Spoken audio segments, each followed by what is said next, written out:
One of the banks interested in covered bonds is ING Direct. If you lump St George in with Westpac, ING Direct is now the 5th largest retail savings and home loans bank. There are no branches, banking is done online. And the bank announced a 5% increase in net profit today to $276 million. Well, I'm joined now by the Chief Executive of ING Direct, Don Koch. Don, welcome to the programme. Thanks, Tiggy. Well, you started from scratch here in 1999. You had a bit of Billy Connolly and a rather disturbing-looking orangutan, but there must have been something else to it. Oh, yeah, it's been a great story so far. And it's so far, Tiggy. The options that we have in front of us are wide and broad-ranging. But most importantly, we now have over 1.4 million Australian clients happy banking with us. The strategy you've used seems to be a really, really simple model. And then when you've got critical mass, like when you had a million customers, you were at that stage, I think, only looking at deposits and mortgages. Then you introduced a transaction account, didn't you? You seem to sort of get to these milestones and then branch out again. It is part of the strategy. You're right, in terms of we started out as a mortgage bank to begin with. We added savings on top of that. We've then more recently, and what we call more recent, in the last 2 years or so, we've added the payment account. What is in the future is there's further options for us. But the right strategy is milestone by milestone. As we achieve our goals, we then move into the next set of goals. Because you don't actually have the range of products that the big four banks offer, do you, within the accounts? We don't see the need to offer all that range because we don't believe clients are wanting all those range of products. Our clients have asked us for the payment account and we've delivered.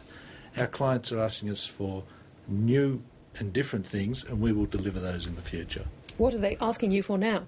I'd love to go into those kinds of opportunities, but we'll get there in the short, medium term. All right. Well, in the meantime, the banks are hitting back. National Australia Bank in particular has got a big focus on the customer. It's doing things like dropping exit fees on mortgages, which of course you introduced.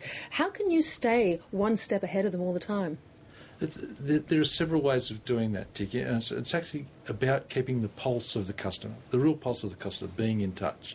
We actually have several hundred people working, talking, communicating, working with clients every day.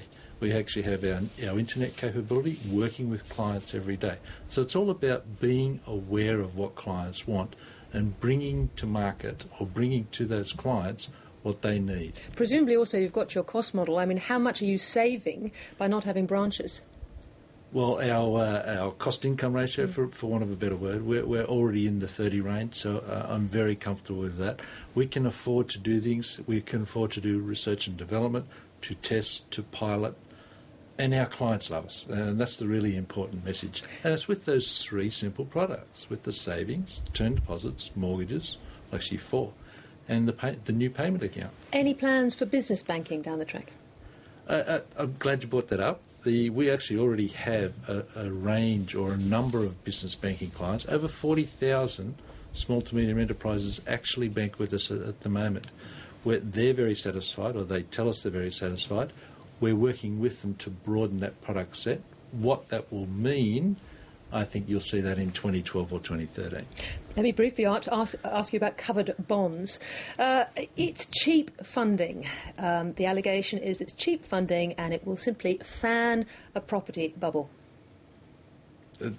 Cheap funding, yes. In relative terms, it will be somewhere between 50 to 75 basis points cheaper than what we pay for wholesale funding today. Will you be able to deliver that saving onto the customer, do you think? Most definitely. But let's put that into context. That what we're talking about is 5% of our funding, not 50% of our funding. The structure of our balance sheet is very, very important to understand. Our clients who receive over 5 to 6% in terms of our retail clients, then you have your wholesale funding, short and long term.